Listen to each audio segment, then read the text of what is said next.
नमस्कार दोस्तों, आप लोगों ने सुना होगा कि भारत के पूर्व प्रधानमंत्री जवाहरलाल नेहरू ने अपनी परमानेंट मेंबरशिप की सीट चाइना को दे दी। या आपने ये भी सुना होगा कि भारत को प्रपोजल आया था कि भारत जो है वो परमानेंट मेंबर बन सकता है यूनाइटेड नेशन सिक्योरिटी काउंसिल का, बट उसे भारत के प्रधानमंत्री जवाहरलाल नेहरू ने रिजेक्ट कर दिया था। तो दोस्तों, इनमें से कितनी बातें सही हैं, क्या सही है? 1950 और 1955 के अंदर सच में दो प्रपोजल आए भी थे। भारत के प्रधानमंत्री ने उसे रिजेक्ट भी किया, पर क्यों किया, उसके पीछे क्या रीजन है और क्या बड़ी जियोपॉलिटिक्स उसके पीछे छिपी हुई थी, उन सारी चीजों को मैं शुभेंदु चौहान इस सेशन के अंदर आप लोगों के साथ में डिस्कस करूंगा। बट उसके पहले आप लोग मेरे साथ में सासी10 टेलीग्राम ग्रुप के ऊपर जुड़ सकते हो। मेरे क्लास की अपडेट, पीपीटी, पीडीएफ सब कुछ आपको मिल जाती है। इसके अलावा दोस्तों, अगर आप लोगों को यूपीएससी सीएससी की तैयारी करना है, जहां पर आप लोगों को चाहिए कि प्रीलिम्स, मेंस और इंटरव्यू तीनों की आप लोगों की तैयारी कराई जाए, तो आप लोग उड़ान बैच के अंदर हमारे साथ में जुड़ सकते हो, जहां पर इंडिया के टॉप एजुकेटर मैं, महिपाल सर, निधि मैम, किंजल सर आप लोगों को पढ़ाएंगे। साथ में आप लोगों की 900 से ज्यादा लाइव क्लासेस होंगी। प्रीलिम्स और मेंस की आप लोगों को टेस्ट सीरीज दी जाएगी।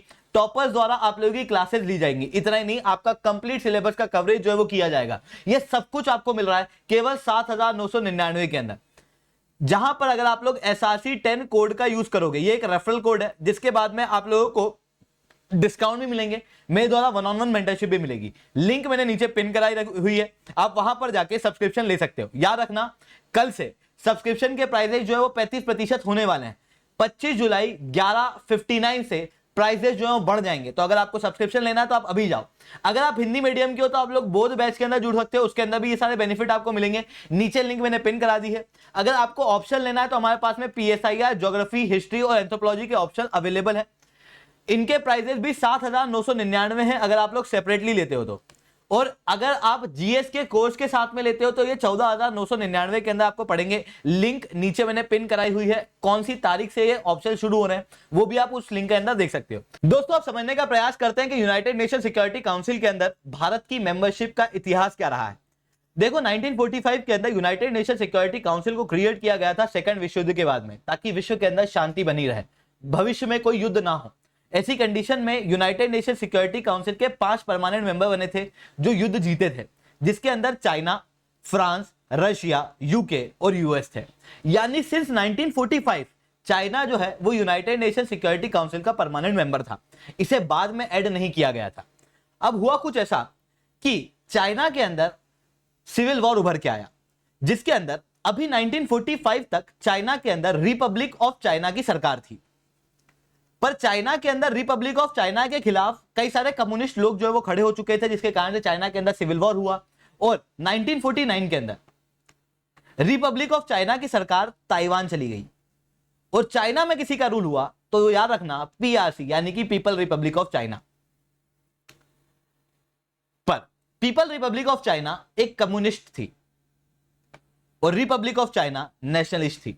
यूएस कभी नहीं चाहता कि परमानेंट मेंबरशिप के अंदर एक और कम्युनिस्ट देश जुड़े।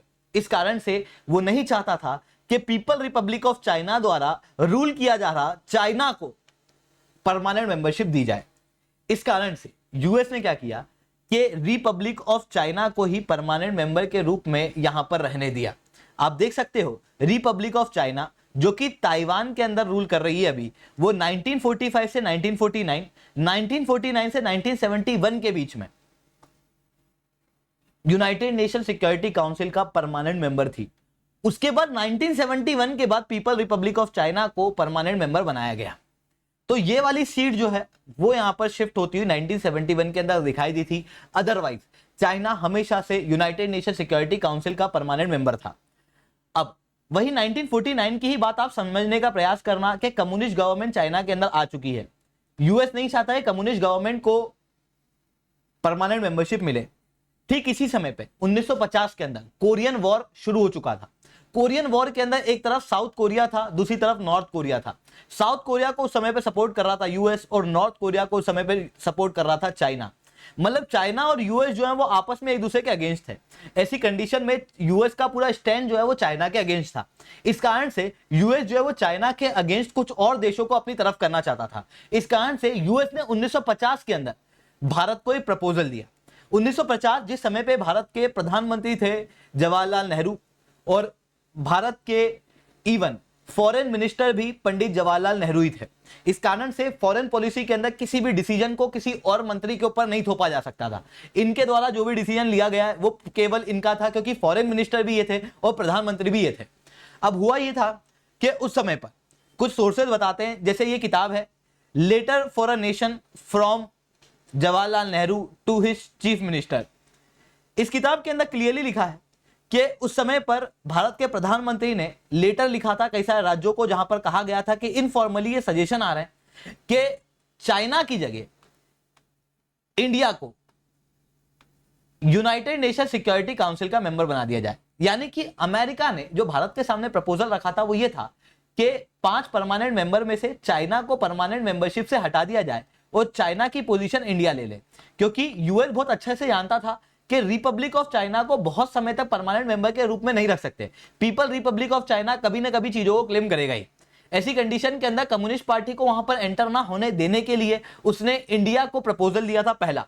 दूसरा, यहां पर यह भी माना जाता है कि चाइना के खिलाफ भारत को खड़ा करने के लिए उसने भारत को परमानेंट मेंबरशिप का प्रपोजल दिया था, क्योंकि यूएस के अकेले चाहने से या ना चाहने से भारत को परमानेंट मेंबरशिप नहीं मिलती, क्योंकि यूनाइटेड नेशन सिक्योरिटी काउंसिल के अंदर परमानेंट मेंबरशिप के लिए यूनाइटेड नेशन चार्टर के अंदर चेंजेस करने की आवश्यकता होती है, और वो अमेंडमेंट होता है तब जब 2/3 मेंबर जनरल असेंबली के अंदर उस चेंजेस को एक्सेप्ट करें। फिर उसके बाद 5 परमानेंट मेंबर एक साथ बिना वीटो पावर का प्रयोग करे उस अमेंडमेंट को माने, क्योंकि चाइना को हटाकर इंडिया को लाने की बात हो रही थी, तो चाइना उसे कभी सपोर्ट करता ही नहीं और हमेशा अपनी वीटो पावर का प्रयोग करता, जिसके कारण से भारत को परमानेंट मेंबर बना पाना लगभग इस प्रपोजल के जरिए नामुमकिन था। इस कारण से भारत के प्रधानमंत्री ने उस समय पर रिप्लाई दिया था कि it would be clear upfront to China and it would mean some kind of a break between us and China. India के पास में कई सारे ऐसे फैक्टर हैं जिसके जरिए भारत को परमानेंट मेंबर बनना चाहिए, पर भारत परमानेंट मेंबर नहीं बनेगा, not at a cost of China. ये एक स्ट्रेटेजिक तरीका था, क्योंकि ऑब्वियसली बिना चाइना के मंजूरी के भारत जो है वो समय परमानेंट मेंबर नहीं बन सकता था, क्योंकि चाइना एक परमानेंट मेंबर पहले से था। ठीक है, फिर ये था पहला प्रपोजल जो 1950 के अंदर भारत के सामने आया था। 1955 के अंदर एक और प्रपोजल भारत के सामने आता है। पहला प्रपोजल यूएस के द्वारा आया था, तो इस बार यूएसएसआर एक और प्रपोजल लेके भारत के पास में आता है। इस प्रपोजल के बारे में इस किताब के अंदर लिखा है, जो भारत के पूर्व प्रधानमंत्री जवाहरलाल नेहरू की एक बायोग्राफी है, जो कि सर्वेपल्ली गोपाल द्वारा लिखी गई है, जिसके अंदर लिखा है इन्होंने कि भारत के प्रधानमंत्री ने उस समय पर सोवियत का ऑफर भी ठुकराया था to becoming as a 6th permanent member in United Nation Security Council. अब इसका मैटर क्या था, उस समय पर यूएसएसआर के द्वारा निकोलाई बुल्गानिन, जो कि उस समय पर सोवियत यूनियन के प्रीमियर हुआ करते थे, उन्होंने भारत को यह प्रपोजल दिया कि चाइना को नहीं हटाएंगे, ऑलरेडी जो 5 परमानेंट मेंबर है वो तो रहेंगे, पर साथ में एक और 6ठा परमानेंट मेंबर जो है उसे हम लोग इंडिया को ऐड करेंगे। इवन इसके बारे में कई सारे आर्टिकल भी हैं, या यहां पर आप देख सकते हो द नेहरूवियन अप्रोच करके फ्रंटलाइन के अंदर द हिंदू के अंदर यह आर्टिकल आया था, जिसके अंदर बताया गया था कि किस तरीके से सोवियत यूनियन ने भारत को ऑफर दिया और किस तरीके से उस समय पे पूर्व प्रधानमंत्री ने उसे रिजेक्ट किया था। ऑथर ने यहां पर जो एक्सचेंज हुए थे लेटर के यूएसएसआर और भारत के बीच में, या कहूं उस समय पर निकोलाई और भारत के प्रधानमंत्री पंडित जवाहरलाल नेहरू के बीच में, उन कन्वर्सेशन को भी बताया है, जहां पर निकोलाई कहते हैं कि हम कई सारे चेंजेस के साथ में प्रपोज करेंगे कि भारत को 6ठा परमानेंट मेंबर बनाया जाए। पर उसके जवाब में भारत के प्रधानमंत्री कहते हैं कि कुछ यूएसए के अंदर लोगों ने पहले भी इस तरीके का प्रस्ताव रखा कि चाइना को रिप्लेस करके भारत को परमानेंट मेंबर बना दिया जाए, जो कि सीधे सीधे भारत और चाइना के बीच में डिस्प्यूट क्रिएट करना था। इस कारण से हम लोग ऐसी चीज को आगे नहीं बढ़ा रहे हैं और ऐसी चीज के हम लोग अपोज में थे अभी तक। और इवन अगर अभी इस चीज का प्रपोजल है कि यूनाइटेड नेशन सिक्योरिटी काउंसिल के अंदर हमें मेंबर बनाया जाए, तो भारत के प्रधानमंत्री उस समय पे कहते हैं कि it raises a question of the revision of charter of United Nation. We feel that this should not be done till the question of China's admission and possibly of other is first resolved. I feel that we should first concentrate on getting China admitted. ये उन्होंने कहा था। यहां पर इनके कहने का मतलब क्या था? इनके कहने का मतलब यह था कि यूनाइटेड नेशन सिक्योरिटी काउंसिल के अंदर भारत को परमानेंट मेंबर बनाने की बात है तो उसके अंदर यूनाइटेड नेशन चार्टर के अंदर चेंज करने पड़ेंगे। और ये ऑफर उस समय पर यूएसएसआर लाया था और इस समय पर यूएस जो है वो भारत के प्रति थोड़ा होस्टाइल हो चुका था और पाकिस्तान को उस समय पर सपोर्ट कर रहा था, जिसके कारण से अगर ये प्रपोजल वैसे यूनाइटेड नेशन सिक्योरिटी काउंसिल के अंदर जाता तो यूएस जो है उस समय पे शायद वीटो पावर का प्रयोग करता। बट भारत के प्रधानमंत्री ने यहां पर रिप्लाई में यह दिया कि यूनाइटेड नेशन सिक्योरिटी काउंसिल के चार्टर को जब चेंज करने की बात आएगी तो अभी ये कंट्रोवर्शियल इशू बन जाएगा। क्यों? क्योंकि यहां पर जो परमानेंट मेंबर है 1955 के अंदर वो क्लियर नहीं है कौन है, क्योंकि चाइना के अंदर रिपब्लिक ऑफ चाइना इस समय पर परमानेंट मेंबर था जो कि इस समय पे ताइवान की सरकार होल्ड कर रहा था। वहीं चाइना का actual ruler Republic of China थे जो अभी तक परमानेंट मेंबर नहीं थे और ये लोग क्लेम कर रहे थे कि हमको परमानेंट मेंबर बनाओ। ऐसी कंडीशन के अंदर यहां पर किसका डिसीजन मान्य होता? परमानेंट मेंबर के अंदर कौन सा देश कहेगा तो माना जाएगा कि ये वीटो पावर है या नहीं है, ये क्लियर नहीं था। क्योंकि एक परमानेंट मेंबर के लिए कंट्रोवर्सी चल रही थी यहां पर पूरी तरीके से कि कौन परमानेंट मेंबर यहां पर है, जिसके कारण से भारत के प्रधानमंत्री कह रहे हैं कि चार्टर को अमेंड करना है, जिसके अंदर मेरा यह मानना है कि पहले चाइना के एडमिशन के सवाल को क्लियर कर लेना चाहिए। रिपब्लिक ऑफ चाइना को हटा के पीपल रिपब्लिक ऑफ चाइना को शायद इंक्लूड करने की बात की जा रही थी। This is just a speculation, यहां पर क्लियर नहीं है कि क्या एडमिशन को क्लियर करने की बात वो कर रहे थे। यहां पर क्लियर करने की ये बात जरूर थी कि पीपल रिपब्लिक ऑफ चाइना या रिपब्लिक ऑफ चाइना में से किसी एक को फाइनली कुछ करना है, पर किसका सपोर्ट कर रहे थे वो यहां पर क्लियर नहीं था। ठीक है, जिसके बाद फिर निकोलाई रिप्लाई करते हैं कि हम तो बस आपका ओपिनियन जानना चाहते थे और अब हमको भी यही लगता है कि थोड़ा सा अभी हम लोगों को वेट करना चाहिए सही मूवमेंट के आने का, जिसके बाद ही हम भारत की परमानेंट मेंबरशिप का प्रपोजल जो है वो यूनाइटेड नेशन सिक्योरिटी काउंसिल के अंदर रखेंगे। इस तरीके से दो प्रपोजल जो है वो भारत के फेवर के अंदर लाने की बात एक बार यूएसए ने करी थी, एक बार यूएसएसआर ने करी थी। हालांकि जब भारत के पूर्व प्रधानमंत्री पंडित जवाहरलाल नेहरू से पार्लियामेंट के अंदर पूछा गया कि क्या इस तरीके का कोई भी कन्वर्जन हुआ है तो उन्होंने डिनाई कर दिया था। यह 27 सितंबर का द हिंदू का आर्टिकल है, जिसके अंदर भारत के प्रधानमंत्री कहते हैं कि कई सारी मीडिया रिपोर्ट के अंदर यह आ रहा है कि हमको परमानेंट मेंबरशिप देने की प्रपोजल लाया गया। हालांकि ऐसा रियल में नहीं हुआ, ना तो कोई ऑफिशियल रूप से हुआ है ना ही अनऑफिशियल रूप से, ऐसा इन्होंने पार्लियामेंट के अंदर कहा था उस समय पर। बट दोस्तों अब बात आती है कि क्या सच में भारत उस समय में परमानेंट मेंबर के रूप में इंक्लूड हो पाता? तो देखो चीजें क्लियर नहीं है कि उस समय पे भारत परमानेंट मेंबर के रूप में इंक्लूड हो पाता या नहीं, क्योंकि 1950 वाला जो पूरा सिस्टम था, जो प्रपोजल लाया गया था, वो तो एक्सेप्टेबल था ही नहीं, क्योंकि चाइना उसको वीटो पावर के रूप में मना कर देता। 1955 के प्रपोजल के अंदर कुछ किया जा सकता था, बट द ब्लंडर वॉज के भारत के प्रधानमंत्री ने ट्राई ही नहीं किया।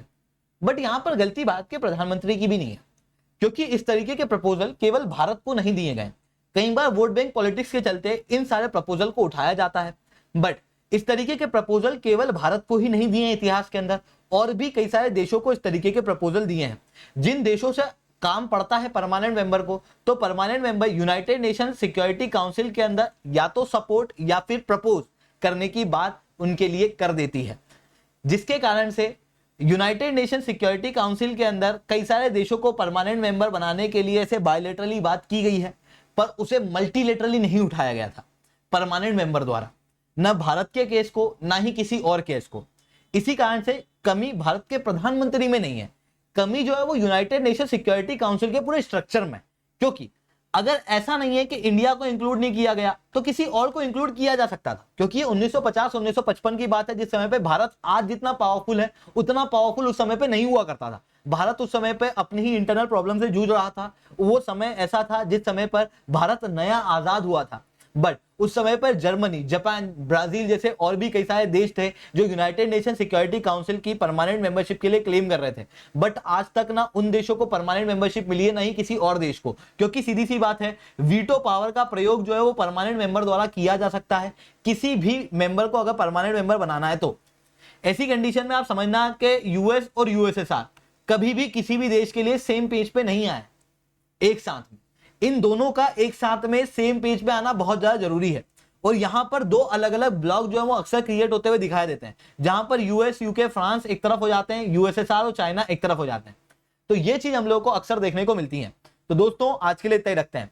ऐसा कभी भी नहीं हुआ था, यहां पे मैं अभी भी क्लियर करना चाहता हूं, ऐसा कभी भी नहीं हुआ था कि भारत के प्रधानमंत्री ने या भारत ने अपनी सीट कोई सी परमानेंट मेंबर की मिल रही थी और वो हम लोगों ने चाइना को दे दी थी। ऐसा कभी भी नहीं हुआ था, क्योंकि चाइना जो है वो शुरुआत से परमानेंट मेंबर हुआ करता था यूनाइटेड नेशन सिक्योरिटी काउंसिल का। दोस्तों आज के लिए इतना ही रखते हैं। लेक्चर अच्छा लगा हो तो लाइक करना, लेक्चर बहुत अच्छा लगा हो तो नीचे SRC10 कमेंट करना। अगर आप लोगों को अनअकैडमी के ऊपर कोई भी सब्सक्रिप्शन लेना है तो आप लोग ले सकते हो। वहां पर आपको जो कोड यूज करना है, याद रखना, वो है SRC10। SRC10 कोड का यूज करने के बाद में आप लोगों को मेरे द्वारा 1-on-1 मेंटरशिप मिलेगी, साथ में आप लोगों को अनअकैडमी के ऊपर हाईएस्ट अमाउंट ऑफ डिस्काउंट मिलेंगे। दोस्तों आज के लिए इतना ही। That's all from my side. जय हिंद, जय भारत।